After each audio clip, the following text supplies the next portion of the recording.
মাননীয় স্পিকার, আপনাকে ধন্যবাদ। 7 মিনিট একটু বৈষম্যমূলক আচরণ হয়ে গেল মাননীয় স্পিকার। বৈষম্য হবে না, এন্ড অফ দ্য ডেতে দেখবেন বৈষম্য হবে না। মাননীয় স্পিকার, আপনাকে ধন্যবাদ। মাননীয় স্পিকার, আপনার মাধ্যমে এই সংসদে, এই মহান সংসদে আমি বিরোধী দলীয় নেতা সহ বিরোধী দলীয় সকল সংসদ সদস্যকে ধন্যবাদ জানাতে চাই। ধন্যবাদ জানানোর কারণ, বীর মুক্তিযোদ্ধার যে সংজ্ঞা নির্ধারিত করা হয়েছে জাতীয় মুক্তিযোদ্ধা কাউন্সিল আইন 2026-এ, সেই সংশোধনীতে 1971 সালে বাংলাদেশের যে সমস্ত দামাল ছেলেরা পাকিস্তানি হানাদার বাহিনী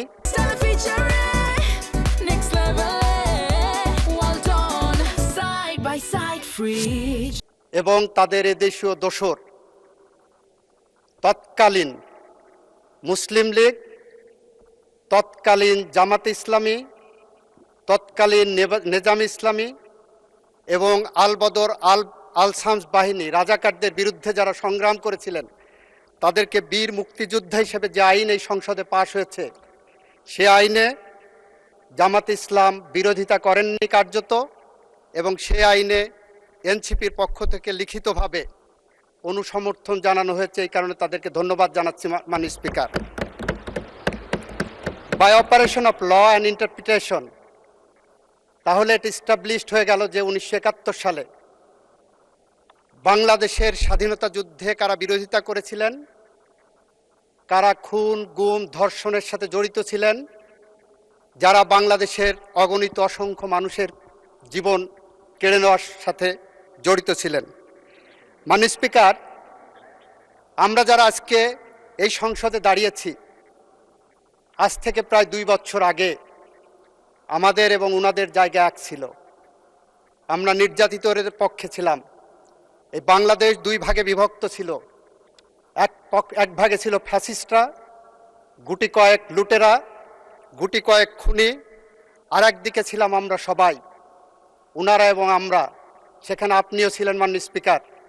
মাননীয় স্পিকার, আমরা মাঝে মাঝে বলি এই বাংলাদেশের যা কিছু শ্রেষ্ঠ অর্জন, তার সব কিছুর সাথে শহীদ রাষ্ট্রপতি জিয়াউর রহমান এবং তার পরিবার জড়িত আছে মাননীয় স্পিকার।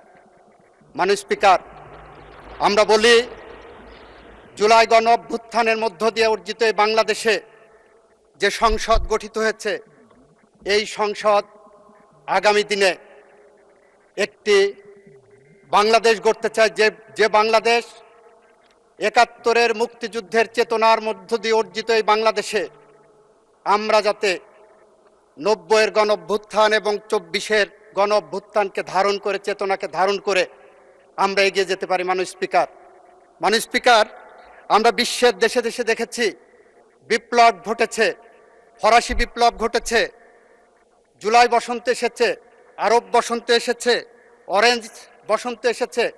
সমস্ত বসন্তের পরেই সে দেশের রাজনৈতিক দলগুলোর মধ্যে একটি সমঝোতা হয়। সেই সমঝোতার ভিত্তি হয় গণ অভ্যুত্থান, গণ অভ্যুত্থানের চেতনা। কিন্তু আমরা যেটা দেখছি, অত্যন্ত দুঃখের সাথে, পরিতাপের সাথে আমি লক্ষ্য করলাম, গতকাল জাতীয় সংসদে একটি লিফলেট পেলাম মাননীয় স্পিকার। সেই লিফলেটে ওনারা 11 দলীয় জোটের পক্ষ থেকে একটি লিফলেট দিয়েছেন, বিরোধী দল কেন সংস্কার চায়। সেখানে কয়েকটি পয়েন্ট দিয়েছেন। এই পয়েন্টের মধ্যে কোথাও জুলাই সনদের কথা বলা নাই মাননীয় স্পিকার। এখানে বলেছেন গণভোটের কথা। ব্যাখ্যা করেছি, জুলাই সনদ থেকে গণভোটকে ডেভিয়েট করা হয়েছে। That is a fraud on the constitution and that is a fraud on the law. এটা আমরা বলেছি। এখানে কোথাও জুলাই জাতীয় সনদ, যেটা 33টি রাজনৈতিক দল স্বাক্ষর করেছিলেন, তার কোথাও নাম চিহ্ন এখানে নাই মাননীয় স্পিকার। এটা পড়তে যে মনে হলো 33-এ পাশের একটা থিওরি আছে মাননীয় স্পিকার। এই যে আমরা 33-এ পাশ পরীক্ষা করি না, আমাদের দেশে এক্সামিনেশন সিস্টেমে 33-এ পাশ, এটা পড়তে যে মনে হলো কি আমি 33-এ পাশের স্টেজে আছি। 33-এ পাশ আসলো 1858 সালে। এই উপমহাদেশে যখন ম্যাট্রিকুলেশনের পরীক্ষা শুরু হবে, সেই সময় কতই পাস হবে নির্ধারণ করতে পারছে না। তখন ব্রিটিশ শাসক ছিলেন, ব্রিটিশদের কাছে পাঠানো হলো যে 33-এ কততে পাস হবে। তখন ব্রিটেনে পাশের মার্কস ছিল 65 নাম্বার। ব্রিটিশরা মনে করতেন এই উপমহাদেশের মানুষ ব্রিটিশদের থেকে অর্ধেক বুদ্ধি ধারণ করে, তাই ওনারা 32.5 নাম্বারে পাশের মার্কস করলেন মাননীয় স্পিকার। ওখানে ছিল 65, এখানে হলো 32.5। 4 বছর পরে 1862 সালে এটা 33 করা হলো। আমার মনে হচ্ছে ওনারা এমনভাবে লিখেছেন, আমি কি সেই 33 পাশের মতন ওনাদের থেকে এখন অর্ধশিক্ষিত আছি? যেখানে মাননীয় স্পিকার জুলাই গণ অভ্যুত্থান, জুলাই সনদের কোনো শব্দ এখানে ওনাদের সুপারিশের মধ্যে নাই। মাননীয় স্পিকার, এটা অত্যন্ত দুর্ভাগ্যজনক এবং দুঃখজনক। মাননীয় স্পিকার, এখন যদি বলি যে এটা কবে হবে, তাহলে ফিলিস্তিনি জাতীয় কবি মাহমুদ দারুইশের একটি কবিতার কথা মনে পড়ে। ওনারা কবে এটা শুভবুদ্ধির উদয় হবেন। মাহমুদ দারুইশের প্রেমিকা তাকে জিজ্ঞাসা করেছিলেন, মাহমুদ আমাদের দেখা হবে কবে? উনি বলেছিলেন যেদিন যুদ্ধ থামবে। প্রেমিকা জিজ্ঞাসা করলেন, যুদ্ধ কবে থামবে? উনি বললেন যেদিন আমাদের দেখা হবে। মাননীয় স্পিকার, ওনাদের সাথে আজকে আমাদের সম্পর্কের জায়গাটা এরকম চলে গেছে। কবে আমাদের মিল হবে? যেদিন ওনাদের শুভবুদ্ধির উদয় হবে। শুভবুদ্ধির কবে উদয় হবে? যেদিন আমাদের দেখা হবে। মাননীয় স্পিকার, আমার 26 সেকেন্ড সময় আছে, আমি আরো 5 মিনিট সময় চেয়েছি। মাননীয় স্পিকার, জি, আপনাকে 4 মিনিট সময় দেওয়া হবে। 4 মিনিট। মাননীয় স্পিকার, আমরা এমন একটি সময়ের মধ্য দিয়ে পার হচ্ছি, যে সময় এই সংসদে আমাদের কথা বলার কথা ছিল মধ্যপ্রাচ্য যুদ্ধ, যে সময় আমাদের কথা বলার কথা ছিল বাংলাদেশের অর্থনৈতিক, 4 মিনিট বাড়িয়ে দেন প্লিজ। 4 মিনিট। আমাদের অর্থনৈতিক যে মেরুদণ্ড ভেঙে গেছে, সেই মেরুদণ্ডকে কিভাবে সোজা করতে পারি, এ সময়ে কথা বলার কথা ছিল আমাদের জুলাই যোদ্ধাদের স্বপ্ন কিভাবে বাস্তবায়ন করতে পারি। আমাদের কথা বলার কথা ছিল কিভাবে বাংলাদেশের কৃষকের পাশে দাঁড়াতে পারি। আমাদের কথা বলার কথা ছিল কিভাবে বাংলাদেশের ভুখা নাঙা মেহনতি মানুষের পাশে দাঁড়িয়ে বাংলাদেশের আগামী ভবিষ্যৎ আমরা তৈরি করতে পারি। অথচ আমরা কথা বলছি কি নিয়ে? গণভোটের 4টি প্রশ্ন নিয়ে। মাননীয় স্পিকার, গণভোটের 4টি প্রশ্ন ছিল, তার 3.5টি প্রশ্নের ব্যাপারে বিএনপির কোনো আপত্তি কখনো ছিল না।